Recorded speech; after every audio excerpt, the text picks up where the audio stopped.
És molt important el dia 26 de maig anar a votar. Qualsevol que tingui un esperit democràtic no es pot quedar a casa. Nosaltres apostem per una política activa. No serveix fer allò que diem per la política del WhatsApp o de la queixa o del Facebook.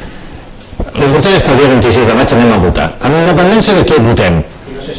Evidentment, nosaltres allò que estem cercant és la millora del col·lectiu. No té sentit que ens mantinguem igual. Portem uns anys en un poble que no evoluciona. Si ens comparem fins i tot amb els pobles del nostre entorn, estem perdent capacitats. I perdre capacitat vol dir perdre possibilitats per la gent. Nosaltres portem massa anys amb un benefici d'uns pocs. Ara estem convençuts que el que toca és el benefici de tots. Nosaltres no tenim cap penyora, cap compromís amb ningú que no sigui el poble com a col·lectiu. Per això volem encetar una nova manera de fer les coses.